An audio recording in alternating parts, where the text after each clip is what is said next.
નમસ્કાર વાલો વિદ્યાર્થી મિત્રો, કેમ છો? મજામાં ને? આજે આપણે ફરીથી નવો વિડીયો લઈને આવી ગયા છીએ. વિડીયોને લાઈક શેર અને સબસ્ક્રાઈબ કરવાનું ભૂલતા નહીં. આજે આપણે જોવાના છે ધોરણ 7 મૂલ્યાંકન લક્ષી અસાઇનમેન્ટ અને એમાં પણ સામાન્ય જ્ઞાન જોવાના છીએ, બરાબર? તો ચાલો વિડીયોને લાઈક શેર અને સબસ્ક્રાઈબ કરી દેજો. આપણે હવે જોઈ લઈએ. ઓકે, તો એ સામાન્ય જ્ઞાન આ રહ્યું. આનું પહેલાં આપણે માળખું જોઈ લઈએ વિદ્યાર્થી મિત્રો. લો, ઓકે, વિડીયોને ઝૂમ કરી લીધું. વિડીયો ન દેખાતું, કમ્પ્લીટ ન દેખાતું હોય તો સેટિંગ અહીંયા 3 ડોટ દેખાતા હશે, ત્યાં ક્લિક કરીને ક્વોલિટી ઉપર ક્લિક કરીને હાઈ લેવલની ક્વોલિટી કરી દેજો, દેખાઈ જશે કમ્પ્લીટ, બરાબર? આ છે તમારે પ્રશ્નનું પરિરૂપ માળખું, બરાબર વિદ્યાર્થી મિત્રો? તો આ રીતે તમે જોઈ શકો છો. આપણે હવે આમાં અસાઇનમેન્ટ પ્રશ્ન 1 જોવાના છીએ. વિડીયોને લાઈક શેર અને સબસ્ક્રાઈબ કરી લેજો વિદ્યાર્થી મિત્રો. અભ્યાસક્રમ 1 થી આ પ્રકરણ 16 થી 34, પ્રકરણ 16 અહીં છે. બાજુમાં વિકલ્પો જ છે, બરાબર? વિકલ્પો જ આપણે જોવાના છીએ.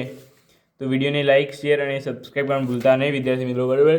જલ્દીથી આપણે હવે તમારા માટે એક નવું કંઈ લાવીએ છીએ, તો જલ્દીથી કમેન્ટ કરી દો. બાજુમાં આપેલ ધ્વજ કયા દેશનો છે? તો આ છે ભારત, બરાબર? તો જવાબ આવશે ડી. ત્યાર પછી બાજુમાં આપેલ રાષ્ટ્રધ્વજ કયા દેશનો છે? તો આ છે યુકે, બરાબર? યુકે એટલે જવાબ આવશે સી. ત્યાર પછી આ છે અમેરિકાનો ધ્વજ, બરાબર? અહીંયા બધા એવા જ પૂછ્યા છે. તો આ છે અમેરિકાનો ધ્વજ, બરાબર? યુએસએ. ત્યાર પછી અહીંયા છે આ ચીન, બરાબર? તો અહીંયા ચીન આપેલો છે. આ છે પાકિસ્તાન, તો અહીંયા પાકિસ્તાનનો પણ આપણે આપેલો છે. ત્યાર પછી આ છે નેપાળ, બરાબર? તો આ પણ નેપાળનો છે. ત્યાર પછી અહીં આ છે તમારે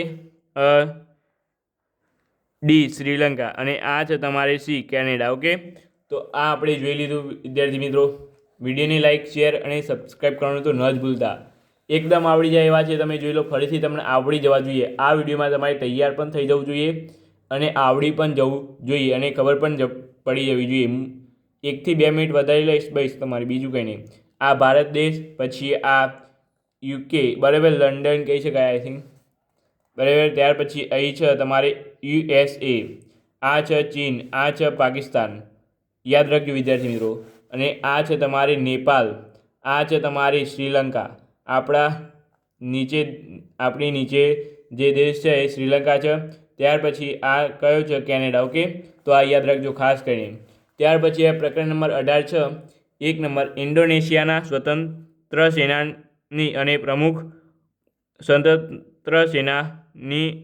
પ્રમુખ કોણ હતા? ઇન્ડોનેશિયાના સ્વતંત્ર સેનાની અને પ્રમુખ કોણ હતા? તો અહીંયા જવાબ આવશે તમારે ડી, અહમદ સુકર્ણો. 2 નંબર છે, ઇજિપ્તના પ્રભાવશાળી પ્રમુખ કોણ હતા? તો અહીંયા જવાબ આવશે તમારે બી, જમાલ અબ્દુલ નાસર. 3 નંબર છે, શ્રીલંકાના પ્રથમ વડાપ્રધાન કોણ હતા? તો એ જવાબ આવશે તમારે સોલોમન બંડાર નાયકે. 4 નંબર છે, બાંગ્લાદેશમાં ઘડતરમાં કોનો વિશિષ્ટ ફાળો ગણાય છે? બાંગ્લાદેશના ઘડતરમાં કોનો વિશિષ્ટ ફાળો ગણાય છે? તો એ જવાબ આવશે તમારે એ, શેખ મુજીબુર રહેમાન. ત્યાર પછી 5 નંબર છે, ચીનમાં ગણતંત્રની સ્થાપના કોણે કરી હતી? તો એ જવાબ તમારે આવશે બી, સુન યાત સેને. 6 નંબર છે તમારે વિદ્યાર્થી મિત્રો, પ્લેસ્ટાઇનના સ્વપ્ન દ્રષ્ટા કોણે ગણાય છે? તો એ જવાબ તમારે આવશે વિદ્યાર્થી મિત્રો સી, યાસર અરફાત. ઓકે, ત્યાર પછી વિદ્યાર્થી મિત્રો આગળ આપણે જોઈ લઈએ હવે. તો એ આગળ છે, સિંગાપુરના ઘડવૈયા કોણે ગણાય છે? સિંગાપુરના ઘડવૈયા કોણે ગણાય છે? તો એ જવાબ આવશે તમારે ડી, લી ક્વા યુએ, બરાબર? 8 નંબર છે, ભારતના રાષ્ટ્રીય પિતા કોણે કહેવામાં આવે છે? તો એ જવાબ આવશે તમારે મહાત્મા ગાંધીને. પ્રકરણ 20 જોઈ લઈએ હવે વિદ્યાર્થી મિત્રો. પ્રકરણ 20 ખાસ કરીને જોઈ લેજો, બરાબર? 8 MCQ છે માત્ર. આ 8 MCQ જોઈ લો, માત્ર 1 મિનિટ થશે. વિડીયોને એન્ડ સુધી જોજો. વિડીયોને લાઈક શેર અને સબસ્ક્રાઈબ કરવાનું તો ભૂલતા જ નહીં હો વિદ્યાર્થી મિત્રો. પ્રકરણ 20 છે, ભારતમાં કયું સ્થળ સિટી ઓફ પેલેસના નામે જણાય છે? તો એ જવાબ આવશે તમારે ડી, કોલકાતા. 2 નંબર છે, ભારતમાં કયું રાજ્ય લેન્ડ ઓફ ફાયર રિંગના નામે ઓળખાય છે? તો એ જવાબ આવશે બી, પંજાબ.